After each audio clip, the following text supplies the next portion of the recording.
بینەرانی بەڕێز ڕێز و سڵاو لەگەڵتاندام بۆ ئەوەی ئەڵقەیەکی دیکەی بەرنامەی ڕامان بە ناونیشانی توند و تیژی دژبەژنان لە کوردستانی ئێران پێشکەش بکەم. لەم ڕۆژانەی کە بەرەو 25 نۆڤەمبەر ڕۆژی جیهانی بەرەنگاربوونەوەی توند و تیژی دژبەژنان دەڕۆین بە باشمانزانی سەیری توند و تیژی دژبەژنان لە ناوچەی ڕۆژهەڵاتی کوردستان بکەین. گەر باسێک لە ڕۆژهەڵاتی کوردستان بکەین واتە پارێزگای کوردستان بەشێک لە پارێزگاکانی ئەزەربایجانی ڕۆژاوە کرماشان و ئیلام. هێزە سۆسیالیست و ئازادی خوازەکان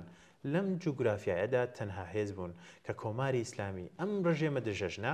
پێی ناڕازی بوون و وەکو پشتیوانی خاوەندارێتی بۆژوازی و ئیسtismار ستەمی نەتەوەی و ستەمی دژبەژنان ناساندویان و دەیبینن. ئەوان بە شێوازی چەکداری و مەدەنی خەباتێکیان لەگەڵ ڕژێمی ئیسلامی سەرمایە دەست پێ کرد و کە تا ئێستاش ئەو خەباتە بەردەوامە. کۆمەڵش یەکەمین هێز بوو لە هەموو ناوچەک و نشینەکانی ڕۆژهەڵاتی ناوەڕاست کە دەرفەتی بۆ چالاکبوون و بەردەوامبوونی خەباتی ژنان لە بواری سەربازی و پێشمەرگایەتی داڕەخسن. لە چەند ساڵی ڕابردووشدا خەڵکی کوردستان مانگرتنی سەرتاسەری شکۆمەندیان دژبە سەرکوت و بەتایبەت سیاسەتەکانی کوشتن و لە سێدارەدانەکانی ڕژیم ڕێکخست. شاری سەخزیش وەک هەموو لایەک دەزان لەم ناوچەیەدا شوێنێکە کە یەکەمین پرشنگەکانی ڕاپەڕێنی مێژوویی و شۆڕژگەڕانی ژن ژیان ئازادی تێیدا لێدرا. بەم پێشەکیە قسەکانم لەگەڵ هاوڕێ فەریدون نازری دەست پێ دەکەم و دەچمە لای بەڕێزیان. هاوڕێ فەریدون زۆر سپاس بۆ بەشداربوونت لەم بەر. زۆر سپاس بۆ تۆ بۆ هاوکارانتان و بۆ بینەرانی عزیز. زۆر سپاس. زۆر بەڕاستی زۆر بەداخەوە کاڵێم راپۆرت لە بەردەستان کە لەم ناوچانەی کەوا باسمان کرد سەر ڕای ئەوەی کا پێشینەیەکی سیاسی و شۆڕژگێڕانەیە هەیە توند و تیژی دژبەژنان بەربڵاو زۆرە. ئەگەر بکرێ لەم بارەوە قسێکمان بۆکەی چۆنیە؟ توند و تیژی دژبەژنان سوکترینەوەیە کە پێڵێن مەتەڵک کە ژن لە خیابانێ لە شۆنێ ڕەدەبێ شتێکی پێڵێن ئەوە خراپترینێکی کوشتنە. لە کوشتنی چا وحشەت ناکترین ئەوەیە کە ژن ئەسووتێنن یا ناچاریەکەن خۆی بسووتێنێ و ئەمە گودارشاتێک هەیە کە بەداخەوە لە ئەم بەشە لە کوردستانە وەسیعە بەربڵاوە. ئێمە مەسەڵەن ئامار هەیە لە ساڵی 1924 تا 1922 تا 24 ساڵ ئامار هەیە کە 42 ژن بەناو دفاع لە شەرەف کوژراون. ئیسا ئەمانە بڕێکی چیان ناچار کراون بە خودکوشی. پیاوە هۆقەوازەکان کە قاتڵی چەند جەنایەتکارن ناچاریانەکەن بە خودکوشی بۆمە یەخەی بالاخەرە تا حدودێ قانون وشتەیەخیان نەگرێ هەرچەند قانونێکی وەها بۆ پشتیوانی لە ژنان ئەمەڵ ناکات لە ئێرانە حتا گەرێکیان ئەوەش نەبێ. یانێ بەسمەوەیە ئەمە وەحشەت ناکە هەروەک خۆت باتۆ کرد بەداخەوە پرسیارێ تێدێتە بەرەوە کوردستانی ئەم بەشە لە کوردستانی سە قسەیان بەشاکەین بەشەکان تریشیار وەزیان باش بووە لە بار سیاسیە و ئەم بەشە لە کوردستان ئەم بەشە لە ئێران لە بار سیاسیە و لە بار ئیدۆلۆژی و لە بار ئارمانەوە شۆنێکی تایبەتیان هەیە لە ئێرانە. دێ ئەمە چۆنە لەم بەشە ژن کوشتن و ستەم لە دژی ژن زیاترە لە مەسەڵەن ئیسفەهان شیراز بۆ لە حاڵێکە ئێمە ڕۆژەوەڵ و تومانە بە جمهوری ئیسلامی نە تومانە بە ئیسلام سیاسی نە تومانە بە بێمێشکێ وەک خومەینیان کردو بە ئیمام وشت بۆ خۆیان تومانە ئەمە جان نییە ئەمە مێشکی وشکە. ئەم هێزە کە ئاوا ئەو وەختە ئەم خەتەراتە بینێ و مەردمێران بەشێ زۆریان نایبینن و لەمە دووە تێنە سەر ئەو باوەڕەکە مەردمی کوردستان ڕاستیان نەکرد چۆنە لە شەراتێکی وا دژایەتی خشونەت لە دژی ژنان توند و تیژی لە دژی ژنان زۆرە. جا ئەمە بەحسێکی جالب بەحسیانێ جالب بۆ معنیە کە تێرێتە بەرەو ئێمە تەوزیحی بدەین بۆ خۆمان تەوزیحی بدەین بۆ کۆمەڵگا و ئیسە من وا بە نەتیجە گەیشتوم کە ژنج شۆنی تایبەتی هەیە، تاریخەن وا بووە، جایگای تایبەتی هەیە، هەم نقطە قووەتی هەم دژایەتیکردن تێکیە. ئەمە بۆ خۆی ساختارێکە، ئەمە بۆ خۆی سربەخۆیی کێس. ئەگەر تۆ لە مەیدانی سیاسەت و ئارمانە کار بکەی خود بە خود ئەمە زعیف ناکە. دێ باشە ئایا ئێمە وەکو سۆسیالیست لە دژی ئەمانە کارمان نەکردووە؟ کردومانە. من لەبیرمە لە ڕۆژێکە و کۆمەڵەدا بووگە بە عەلەنی، بەشی عەلەنیەکەی کاری کردووە، پێشمەرگایەتی دەست پێ کردووە و ڕادیۆ و کۆمەڵە دامەدراوە، هەم بە تەبلیغی شەفاهی و بە وتن، هەم بە ڕادیۆ هەمیشە بەرنامانە سەرژی ژنان بووە کە تەلەڤیزیۆن دامەردەی هەر هەمچنان و ئەمانە تەئسیرات خۆیان بووە، بەڵام هێشتا دیارە نەبووگە بەوە کە ئەو بنەڕەتە قوڵە کۆمەڵایەتی لە دژی ژنانە تەکان بدە حەساوی و بێژگەلەوە ئەوامڵی هەیە. ئەوامڵی هەیە. نازانم پرسیاری داهاتوت تێتە سەرەمە یامنی سەتەوداهی. وڵا من ئەمەوێ ئەوە پرسم، ئەو هۆکارانە چین کە مەسەلەن لە ڕۆژهەڵاتی کوردستان بە تایبەت دوای ئەوەش کە ئەتوانین بڵێن کۆمەڵگاکان بەڕادەیەکی زۆر پێش کەوتون جیلێکی تازە هاتووە، بەڵام هێشتا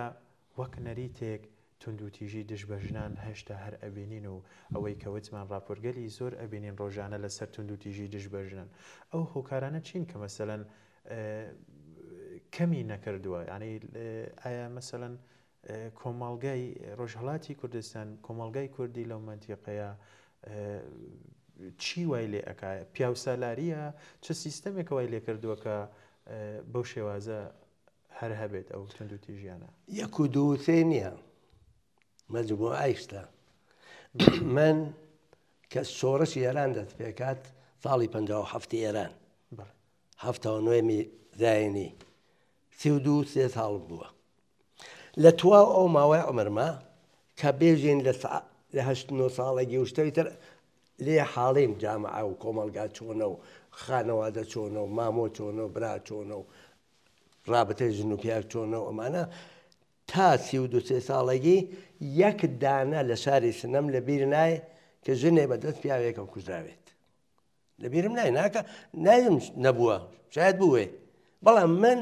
لە بیرم نای کەسێکیش نەبووم ئاگام نەبێ، یعنی لە ماڵ بم و هەر لە مەدرسە بم و ئەو نا هەر لە دەرەوە بگم و لە ماڵ بگم و لە مەدرسەش بگم و لەم نابگم و لەلا بگم ئەوان نەمدیوە. بێژگەلەوە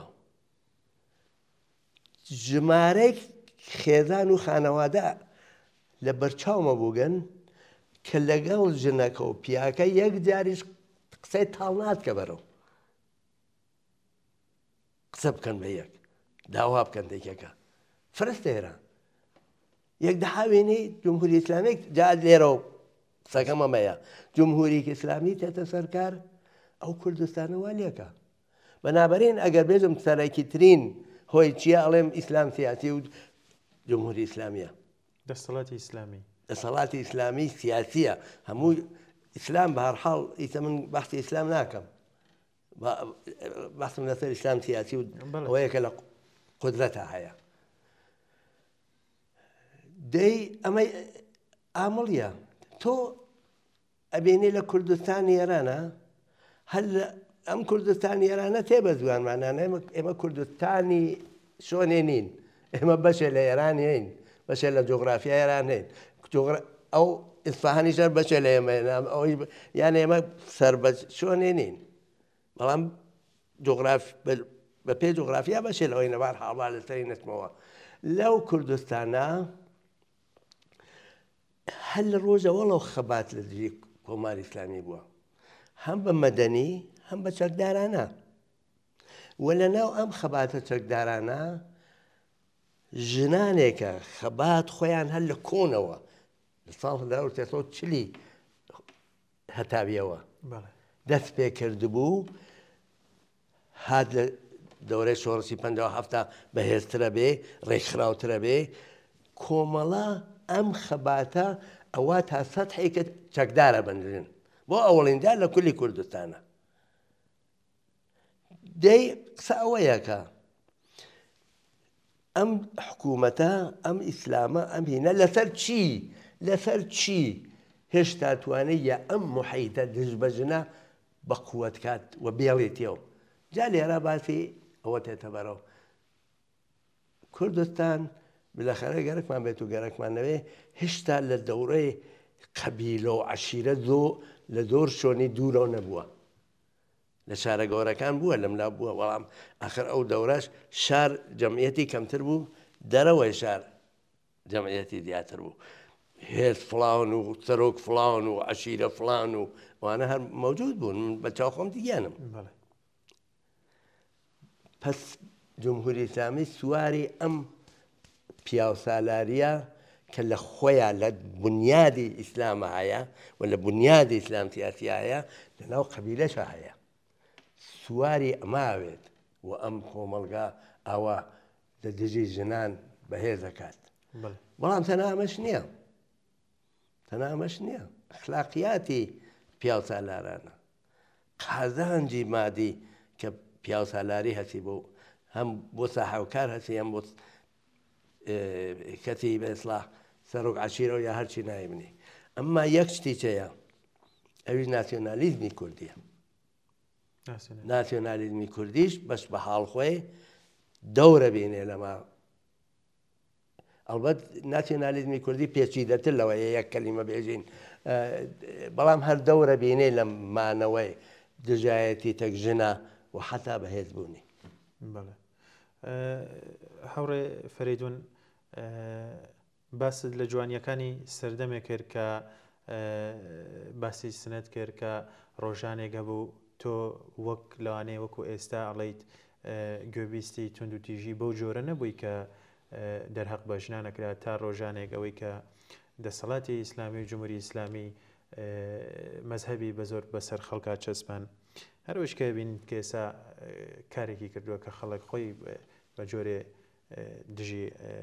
مەزهەبیشە وەسێتەوە خودکارانە باسمان لە سۆسیالیستەکانیش کرد کە تەنیا هێز بوون بە جۆرێک کە دژیە و دەسەڵاتی ئیسلامیش وەستاونەتەوە هەروەی کە باست کرد ناسیۆنالیزم لەم ناوچەیەدا مەسەلەن چی کردەوە ئایا ئاڕاستە سیاسیەکانی ئەمان چی بووە ئەمان هەروەی کە باست کرد هۆکار بوون لە زیادبوونی ئەم توند و تیژیانە ناسیۆنالیزم مەیل وە گرایشێکی بورژواییە تەبیعەتەن هەر لە بنەڕەتەوە کە سەرمایەدار و ساحە و سەرمایە ئەبێ بە قودرەتی ئەسڵی زەویندار و ماڵک و خان و شتەکە بە نیروی دووەم خۆیە بێ بە نیروی ئەسڵی و لەو دوای سەر لە بینیانەوە ناسیۆنالیزم ئەو مەیلە بووە کە بە پێی ئەوە دەوڵەتیان و ملەتیان دروست کردووە دەوڵەت ملەت ئەمما لە کوردستانە بادەم ئەمە پەدیدەیەکی تاریخیە ناکرێ بێژی ئیسە ناسیۆنالیزم چییە مەسەڵەن 40-50 ساڵ 60 ساڵ لەو بەری سەروا بووە ناسیۆنالیزم لە دڵ وەزعیەتێکە و تێتە بەرەوە کە هێشتا قەبیلە و عەشیرە و شتە بە قووەتە ئەمما کوردستان هەموو کوردستانەکان بەتایبەت ئێمە قسەی کوردستانی ڕۆژهەڵاتەکەین لەژێر تەئسیری ڕەوتێکا بوون کە ناوی سوسیالیزم بوو و شەوڕەوی نمایەندەییە کرد سوسیالیزمی دەورەی لەنین تا ئەو چەند ساڵە کە سوسیالیزم و کرێکاری حکوومەت کرێکاری هەیە و حقوق ژنان بە باشیە پارێزرێت و ئەمانە ئەوەش تەئسیرێکی بووە بەڵام تەئسیری ئەسڵی ئەمە بووە ئەم دەورەی ستالین بەڕۆمدا بەنابەرێن لە قانونی شەوڕەویەوە لە قانونی ئەو ڕەوتە لە سوسیالیزمە ژن تەک پیاگە بەرابەرە لە قانونیشان نووسراوە ئەمانی سەروا ئەنووسن هەروە لە بەرنامەکەیانە هەیە ژن و پیاو بەرابەرن و هەوڵیان داوە کە ژن احترامی زیاتر بێ دایک احترامی زیاتر بێ هاوسەر احترامی زیاتر بێ ئەمە دەورەیەکی تاریخیە ئەمە هەر لەو دەورەیە هەرگیز ژن ناکەن بە پێشمەرگە ژن ئەبێ پشتیوانی پێشمەرگە بێ ژن ئەبێ گۆڕوا دروستکە بۆ بچنێ بۆ پێشمەرگە ئەبێ پوزەوانە بچنێ بۆ پێشمەرگە ئەبێ غەزا دروستکە بۆ پێشمەرگە ئەبێ وەختێکە پێشمەرگە ڕێتە ماڵەکانیان ماڵەکە ئەوە نییە پێشمەرگە بەلاخەرا گەڕیا لەو دووە لە تێکە لایەدا لە ماڵێکە لایەدا ماڵ گەرم بێت و چت غەزا دروست بێت و وا بێت و وا بێت و لەو خدمەت گوزاریگە لە بکەن لە دواجە لەوانە خدمەت بە پێشمەرگە بکەن و ئەوانە بەڵام بەداخەوە دەورەیەک تێتە بەرەو کە سەرمایە تووشی بحرانە بێ جەهانی ئەمە تا دەورەی جەنگ دووەم جەهانی تا داهەیە هەفتە جەنگ دووەم جەهانیە کاتە 1945 داهەیە هەفتە ئەوە کاتە 30 ساڵێ سەرمایە ڕەونەقیەیە دەورەی تەڵایی پێڵێن زێڕە بە ئیسڵاح لەو دوا توش بحرانە بێ بحرانەکەی تەمەن لە تای ناچم چییە چۆنەوەمانە نێولیبراڵی اقتصادی تێ حمڵە بە کرێکار دەستکەوتی کرێکار حمڵە بە ڕێکخراوە کرێکاریەکان دەست پێکە ئەمە پێڵێن دنیا بەرەو ڕاستە توێ لە ئینگلیسە تاچرمان هەیە لە ئێرانە خومەینی یعنی مەبەست وەیە ئەوینی ئەو مدرنە این دەورە وڵاتێکی مدرنە بەڵام بۆ نێولیبرالیزم اقتصادیەکە ئەم بۆ ئیسلام سیاسیەکە ئەمما لە جەوهەرا یەکشتن دژی کرێکارن تەرەفداری قورسی مالیکیەتن و چەوتانەوەی قوڵ و ئەوانە هاوڕێ فەریدون لێرە هەروەک لە پێشیەکەکەشیە باسم کرد کە کۆمەڵە هێزی ڕیسی بۆ کە ژنی هێنایە ناو خەباتی چەکداری و پێشمەرگایەتیەوە ئەگەر بکرێت لەمڕۆوە باسێکی لەو کار و کردوانەی کۆمەڵەشم بۆ بکەی آخر با ئەو بەحسای ناسیۆنالیزم کە بێ ماگە تەواوی کەم ئەتوانی فەرمووی بەڵام ئەگەر بکرێت ئەوی سەر لەو دڵە وایە بەنابەرین لەم دەورە و لە ناسیۆنالیزمیش بەڕەو ڕاستەچێ ئەوانە کە نوێنەری ناسیۆنالیزم بە شێوەی ڕێکخراو خومێنیان قبول بوو لە وەڵام لە بەیکیان وت بە خومێنی چونکە تەک ئەمە ناسیۆنالیزم بنەڕەتەکەی ڕاستە لەژێر نفوذی سوسیالیزمی بە تعریفی شۆرەویە هەیە بەڵام ڕیشەیە ئیسلامیە ڕیشەی هەر بە نەوعیها لە ناو عەشیرەوە مناولە مەڵاکان کوردستان سازمانە دەن ئەوانەیە مۆزۆکاریانە وەکێمە نین ئەمە کرێکار مۆزۆکارمانە زەحمەتکەش مۆزۆکارمانە ژنی کرێکار و زەحمەتکەش مۆزۆکارمانە بەنابەرین ئەمانیش کە نەهایەتەن بەشێ لە بورژوازین بەرەو ئەو ڕاستبوونە ئەچن ئەوە مەسەلەیەکە کە ئەبێ لەو دوا بۆ بەحسێکی قوڵە بیکەینەوە جا کۆمەڵە وەک هێزێکی ئەوانیش داوای حەقی نەتەوایەتیەکەن تاقین سەرنوێشتێمە پێڵین حەقی تاعینی سەرنوێشتی میلەت خاص ئێمەی شێکەین بەڵام ئێمە بە شێوەیەکی سوسیالیستی نیرۆکەی بۆ ئەوە لە نەزەر ئێمە و کرێکار و زەحمەتکێشە جێبەجێ بکات بۆ ئەوان نە خودی بورژوازیە خودی دوکاندارە خودی ئاخوندە ئاخوندی کورد سونی مەسەڵەن وەێ ئەوانی داوای واکەن ئەمە داوای واکەن تا بەم شێوە جا لە دڵ ئەمە ژن جایگای تایبەتی پێیاکات و ژن کە جایگای تایبەتی پێیاکە چەکداری ئەبنەوە چەکداری کە بنەوە خود بەخود لە بەرابەر ناسیۆنالیزما بێ مەردیان بێ کە هەستیان لە بەرابەر عەشیرەبازیە مەردیان بێ کە هەستیان لە بەرابەر سونەتی پرتوکاوی پدەرسە پیاو مەزنیا بێ مەردیان بێ لە بەرابەر ئیسلام سیاسیە کە ئەسڵەن دوچمەن ئەسڵی بووە ئەوەیە نەخشی کۆمەڵە لەو مەیدانە یانێ کە ژن چەکدارە بێت ئەوەڵی ژن پێیان وایە ئەمە نمایشیە ئەمە فلانە فلانە بەڵام کابینە لە مەیدان شەڕە خوێنیانە ڕژێت بن بە فەرماندا سەرگەر گەورە ڕاهبەریەکەن ئەو جارە جێکەفێ ئەوەی تر پرۆسەی تاریخیە بەنابەرین بە نەزەر من یەکێک لە دەربەگەلێکە گرایشی سوسیالیستی یا مەیلی سوسیالیستی لە ناو کۆمەڵە ئێدا لە ناسیۆنالیزم ئێدا لە پیاوسالاری و ئێدا لە ئیسلام سیاسی و هەمانە هەر ئەم چەکدارکردنەوەی ژنانە. بڵێ هاوڕێ فەریدون خەبات دژ بە توندوتیژی دژ بە بڵێن ژنان چۆن بووە و ئێوە چۆنەی بینن؟ منە بێ لێرە ئەوە بێژم ئەمە زۆر مەیدانێکی قوڵە. نە من ئەو نە متالعام هەیە نەبوویش ئەگەر متالعایتم بووایە ئەمتانی باسی کەم بە پێزمانی خۆتان بۆ ئەنازە کە بووم بەرنامە بەڵام هیوادارم هەر کە دەنگ منەژنەوێ یا خودی ئەمە قوڵە بکەینەوە. ئەوەڵین ئەو شتەکەوەیە کە ژنان خۆیان لە ئینقلابی 57 بە تایبەت زۆر کەفتە ڕوو زۆر هاتنە مەیدان. منتەها لە کوردستانە ئەم بەشە لە ژنانی سۆسیالیست ڕێکخراوێکیان بۆ خۆیان دروست کرد. ڕێکخراوێک بە نەفعی ژنانی زەحمەتکێش لە خدمەت کرێکارانە و ژنانی کرێکارە و ڕێکخراوێک بە تەواوی لە دژی جمهوری ئیسلامی و ئیسلام سیاسیە. ئەمانە هەمیشە یەکێ لە مانەعگەل لە بەرابەرێمە جمهوری ئیسلامی بووە کە هەر هاتنە شارەکانیان گرتە و هەموو ئەم ڕێکخراوگەریانە لەبێن برد کەسەکانمانیان گرت ڕەهبەرەکانمانیان کرد ژنانی ساحەب ناوەنیشانیان کرد و زیندانیان کردن و مەسەڵەن لە مەوردێکەوە شەهین باوەفا ئیعدامیشیان کردن. ئەوە شەهین باوەفا هەڵسوڕاوی مەیدانی ژنانە بۆ هین سڵامەتی و بێهداشت و دوکتوری و ئەوانە بوو بەڵامی تر ژن بووی تر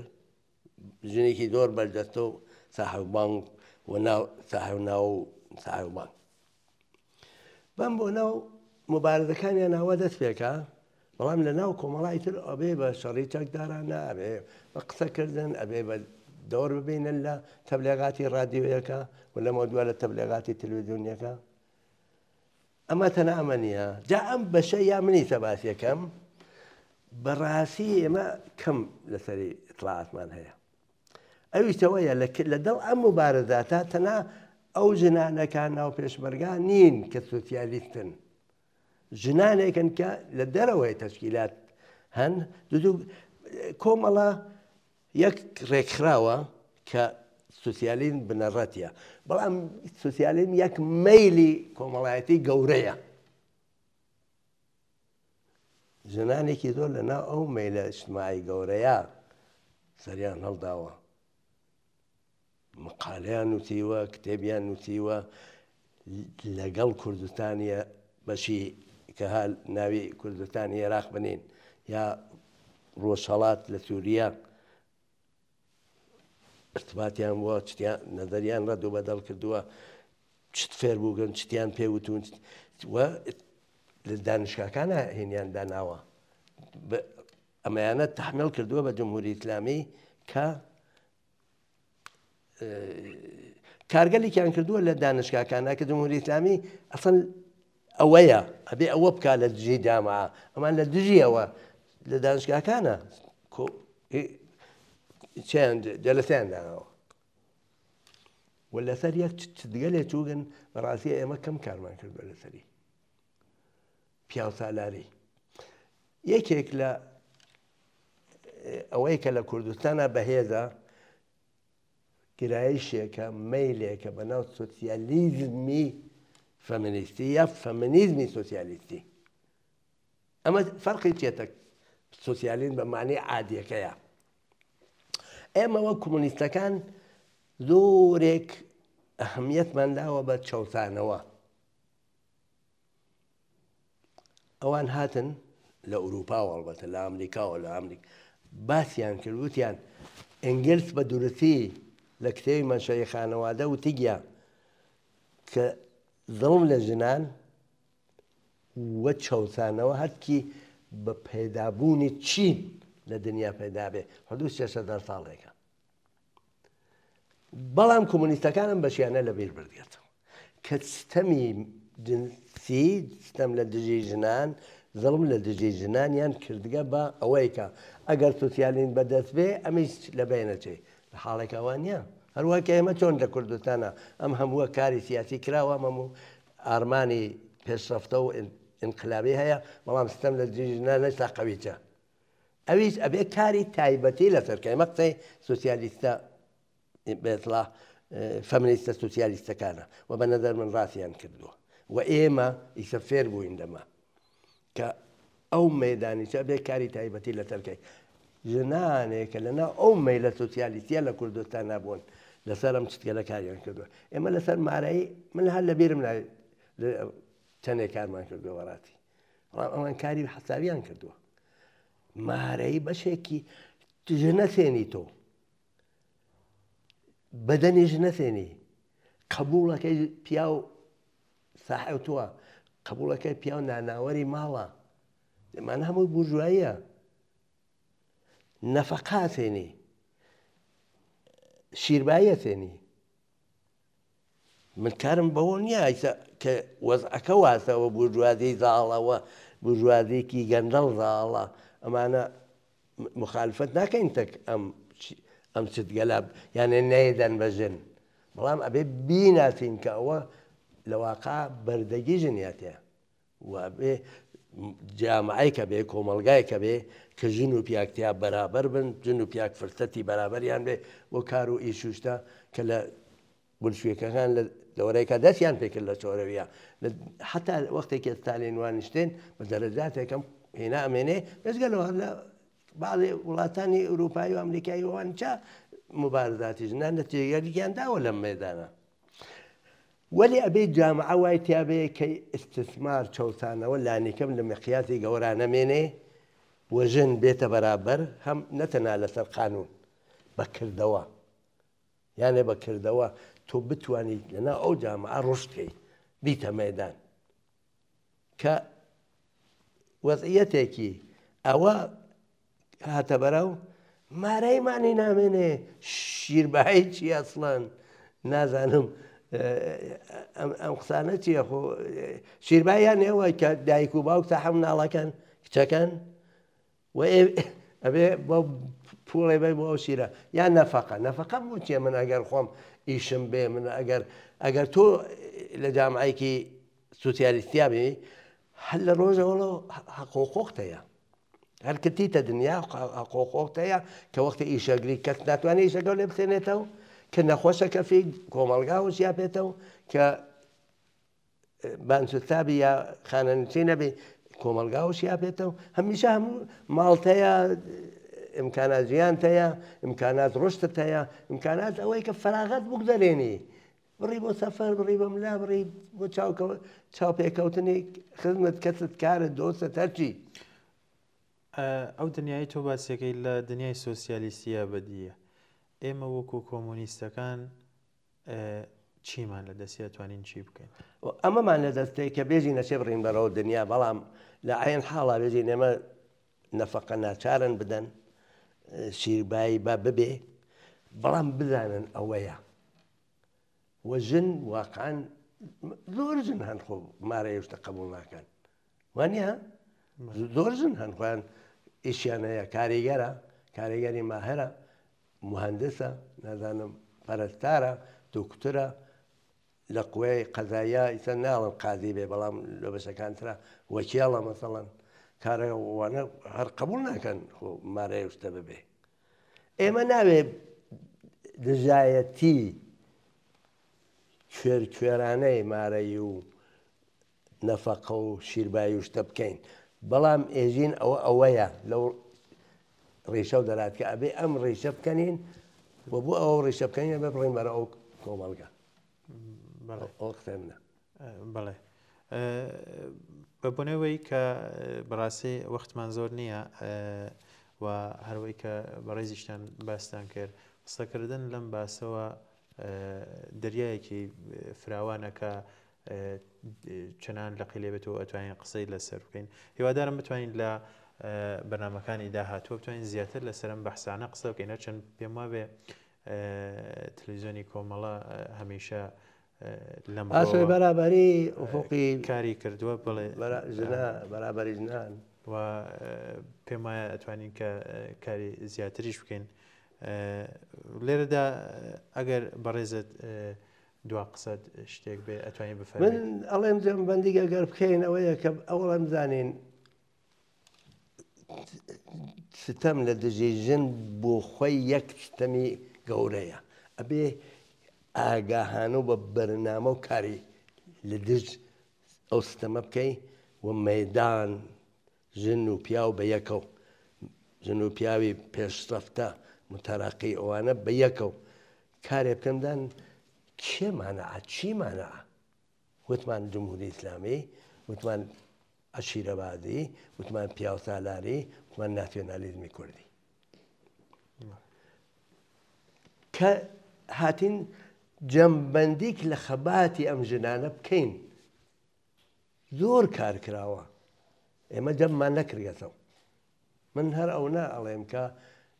زۆر مەدانێکی وەسێعە زۆریش کار کراوە بەڵام بەهرەکەی بەداخەوە ئەو نەبووە چۆن ژن کوژگە یاخر نە لە کوردستان لە هیچ شوێنێکی دنیا زانی چێژم دنیام ئێستا شەرمەکە وەختێ ئێمە خەبەر شتا خوێنینەوە کە مامۆی یا برای یا کێ ئەو کچە جوان لەگەلەوە هینگەلە فقەت ببوونەوە ئازادەن ببوونەوەی ژن نە تۆ کابراتەوە من دیاری کرێ من گەرێکم نییە یا مەسەڵەن ئەڕۆن ڕەفیق ئەگرن حەقی خۆیانە ڕەفیق بگرن لە خاترەوانیان کوژە ناخڕی ئێمە ئەحساس لە عین حاڵات کاری خۆمانەکەین تەبلیغی خۆمانەکەین تەرویجی خۆمانەکەین سازمانە دەین بۆ لە دژی و ئەمانە لەبار ئەخلاقی تۆ ئەحساسێکەکەین کە بەڕاستی سەختە بۆمان قبولکردنی. زۆر سپاس هەورێ فەریدون بۆ تەواوی ڕوونکردنەوە و قسە و باسەکەت لەم باسەوە. زۆر سپاس بۆ تۆش. زۆر سپاس دەکەم. بەڵێ بینەرانی خۆشەویست لێرەدا هاتیینە کۆتایی بەرنامەی ڕامان هیوادارم قسە و باسێک و گفتوگۆیەکی باشمان کردبێ و بەدڵی ئێوەی بەڕێز بوو بێ تاوەکو بەرنامەیەکی تر و بابەتێکی تر هەر شاد بن.